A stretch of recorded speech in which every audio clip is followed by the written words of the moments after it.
Hello student, welcome to the lecture on Business Continuity Plan, and after this lecture we will be able to learn the following objectives.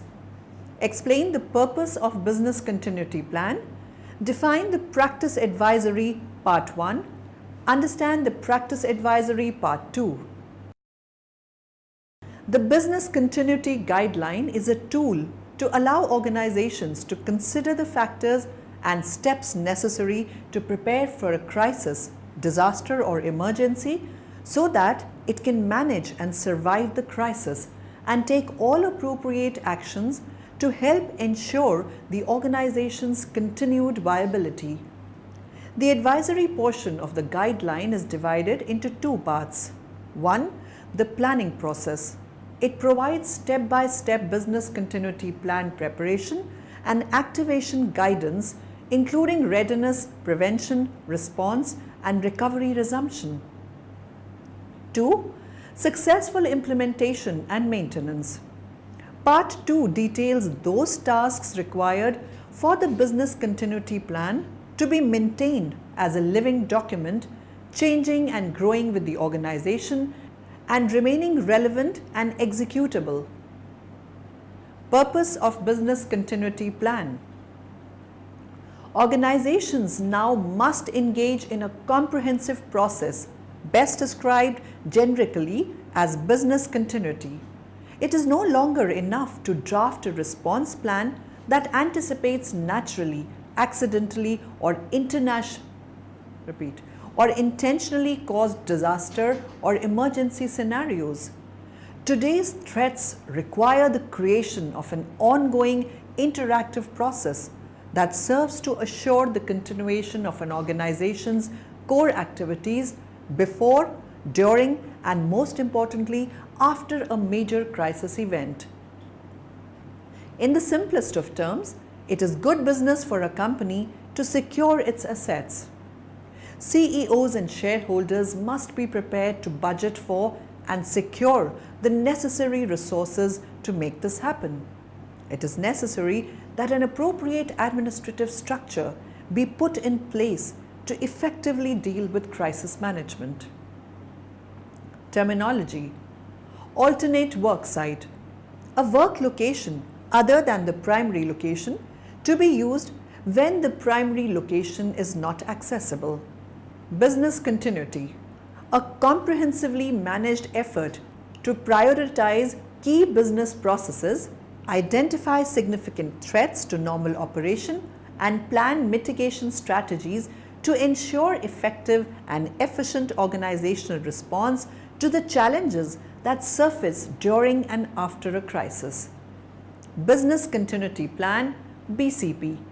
An ongoing process supported by senior management and funded to ensure that the necessary steps are taken to identify the impact of potential losses, maintain viable recovery strategies and plans, and ensure the continuity of operations through personnel training, plan testing, and maintenance. Business Impact Analysis, BIA. A management-level financial analysis that identifies the impacts of losing an organization's resources. Contact list. A list of team members and key players in a crisis. It must include home phone numbers, pager numbers, cell phone numbers, etc. Crisis. Any global, regional, or local natural or human-caused event or business interruption that runs the risk of escalating in intensity, adversely impacting shareholder value or the organization's financial position. Crisis management. Intervention and coordination by individuals or teams before, during, and after an event to resolve the crisis, minimize loss, and otherwise protect the organization. Crisis Management Center. A specific room or facility staffed by personnel charged with commanding, controlling, and coordinating the use of resources and personnel in response to a crisis. Crisis Management Planning.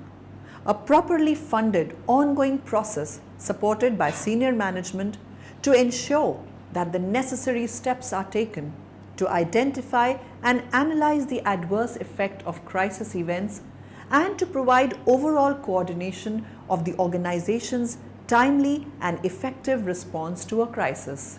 Crisis Management Team.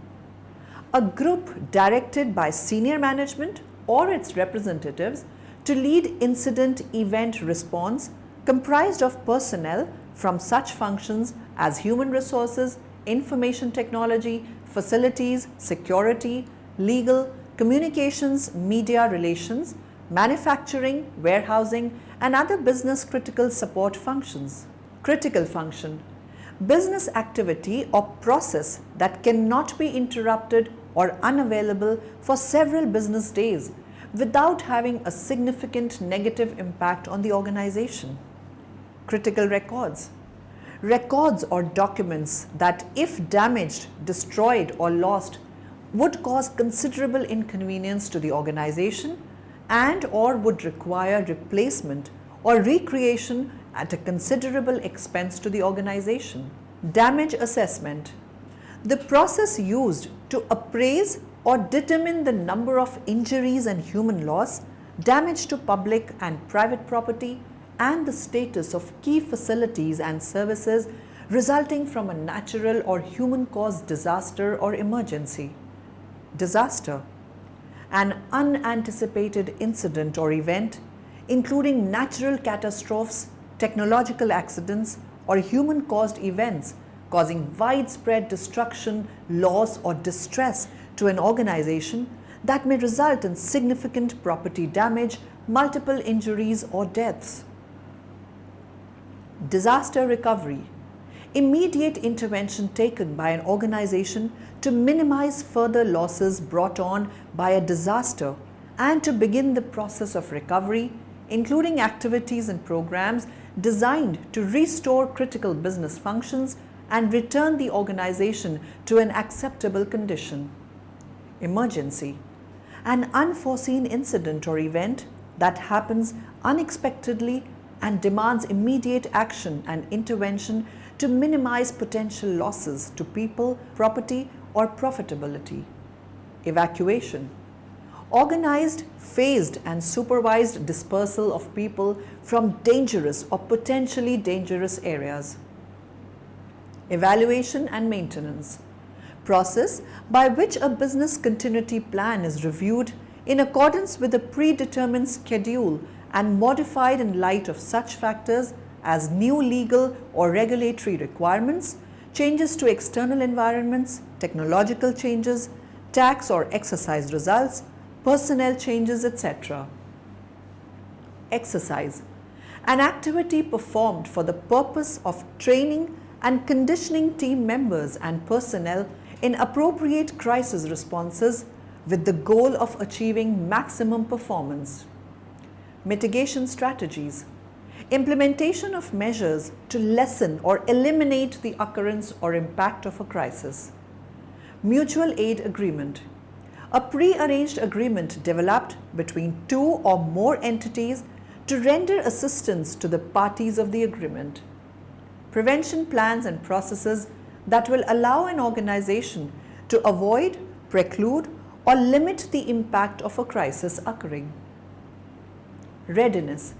The first step of a business continuity plan that addresses assigning accountability for the plan, conducting a risk assessment and a business impact analysis, agreeing on strategies to meet the needs identified in the risk assessment and business impact analysis, and forming crisis management and any other appropriate response teams. Recovery, resumption.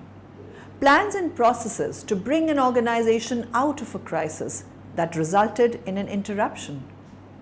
Recovery or resumption steps should include damage and impact assessments, prioritization of critical processes to be resumed, and the return to normal operations or to reconstitute operations to a new condition. Response. Executing the plan and resources identified to perform those duties and services to preserve and protect life and property as well as provide services to the surviving population. Response steps should include potential crisis recognition, notification, situation assessment, and crisis declaration, plan execution, communications, and resource management. Risk assessment.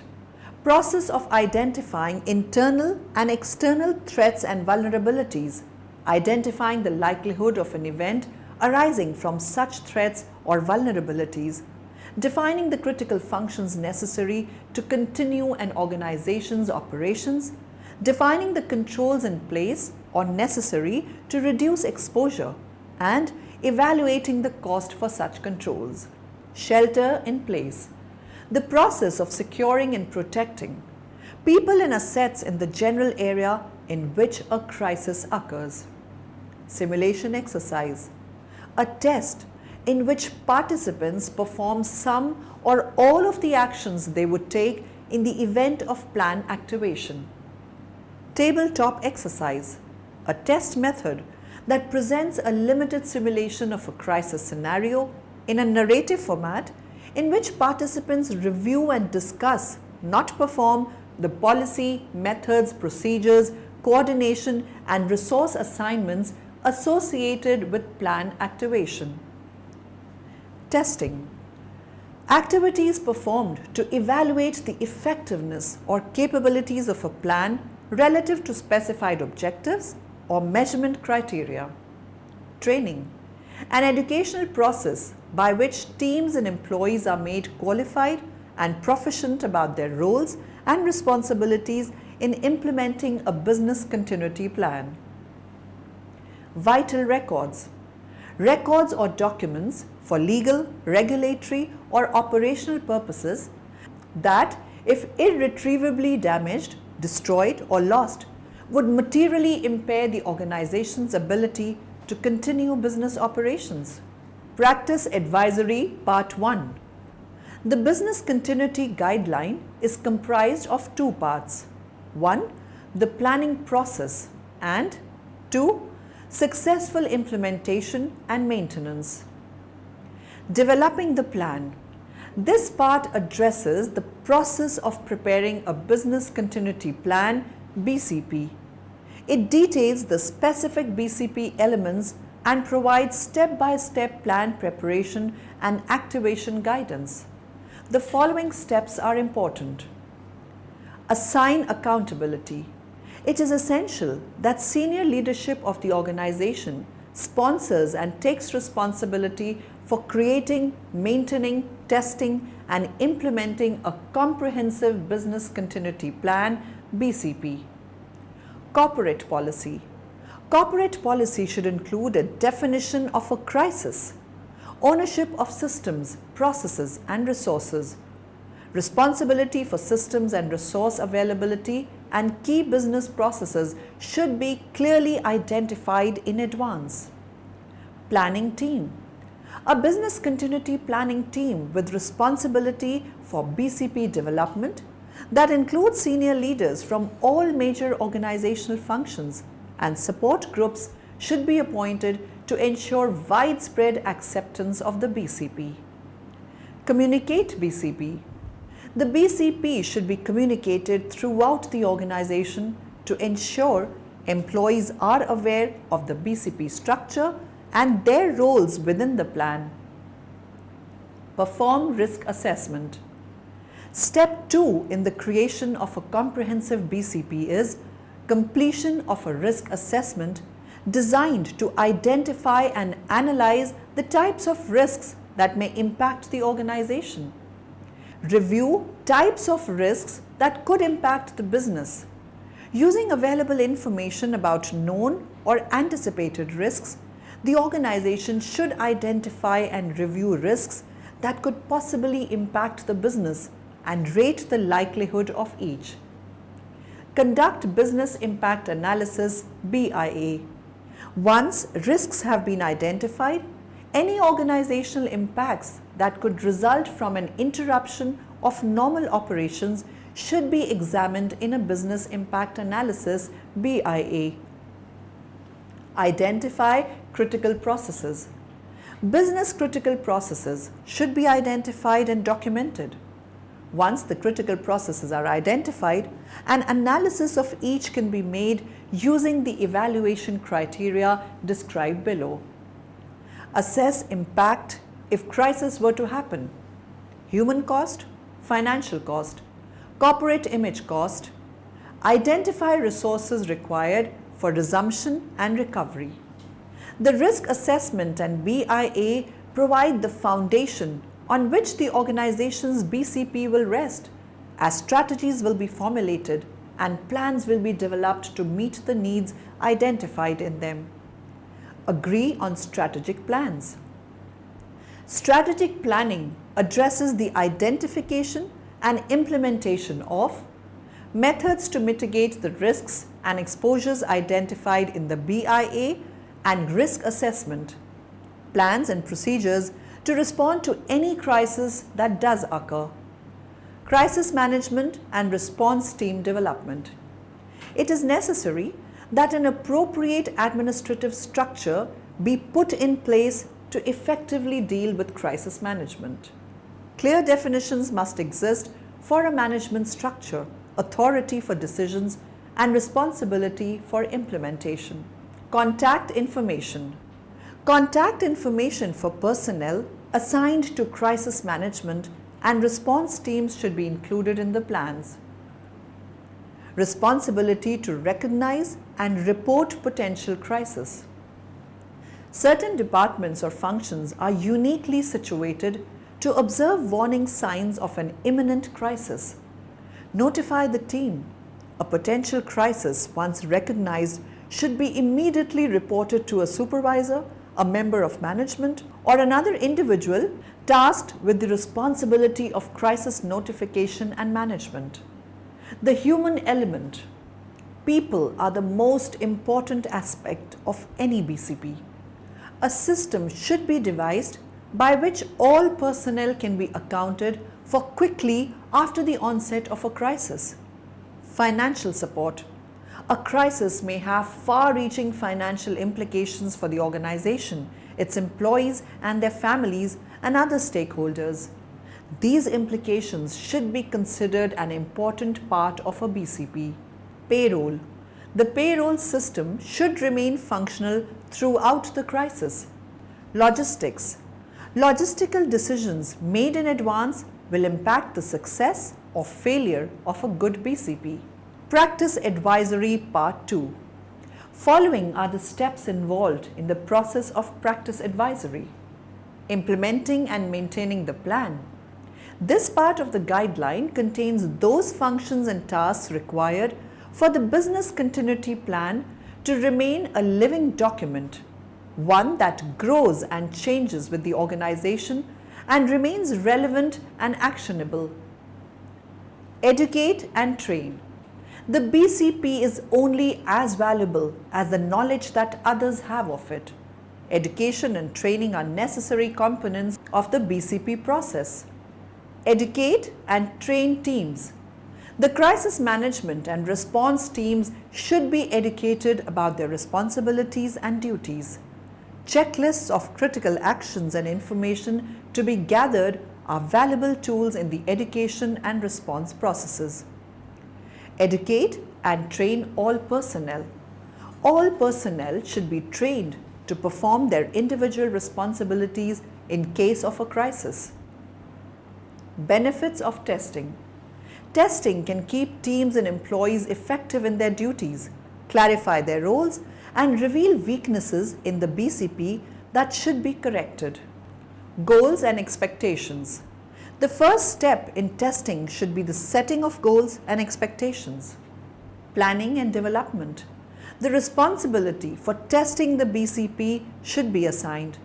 Larger organizations may consider establishing a test team. Where appropriate, the expertise of external resources, consultants, local emergency organizations, etc. can be leveraged. Timeline. A test schedule and timeline as to how often the plan and its components will be tested should be established. Scope of testing. The scope of testing should be planned to develop over time. In their infancy, tests should start out relatively simple, becoming increasingly complex as the test process evolves. Test monitoring. When feasible, assign observers to take notes during the test. Testing scenarios should be designed using the events identified in the risk assessment. Test and exercise roles. All participants should understand their roles in the exercise, and the exercise should involve all participants. Test and exercise participation. Various groups from the organization itself as well as from the public sector can participate in the tests. Test and exercise evaluation. After completion, the test should be critically evaluated. The evaluation should include, among other things, an assessment of how well the goals and objectives of the test were achieved, the effectiveness of participation, and whether the BCP itself will function as anticipated in the case of a real crisis. Ongoing development of test schedules. Design of tests should be evaluated and modified as necessary. Develop BCP review schedule. The BCP should be regularly reviewed and evaluated. Reviews should occur according to a predetermined schedule, and documentation of the review should be maintained as necessary. Develop BCP maintenance schedule. Clear responsibility for BCP maintenance should be assigned.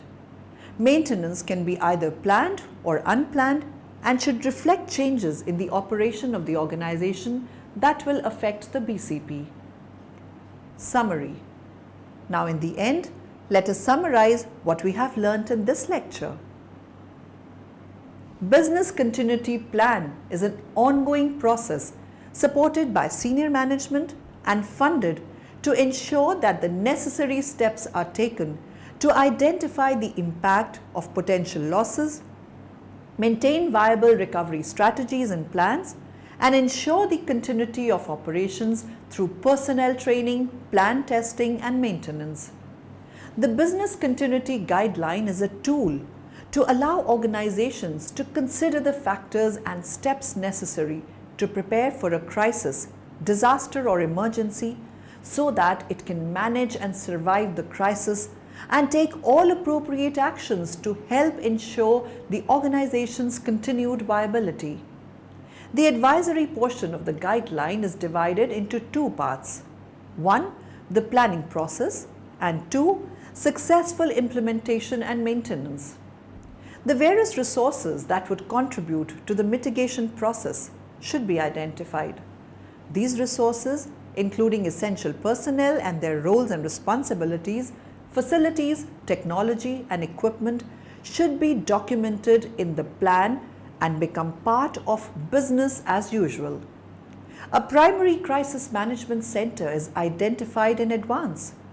This is the initial site used by the crisis management team and response teams for directing and overseeing crisis management activities. Regardless of the organization for profit, not-for-profit, faith-based, non-governmental, its leadership has a duty to stakeholders to plan for its survival. The vast majority of the national critical infrastructure is owned and operated by private sector organizations, and it is largely for these organizations that this guideline is intended.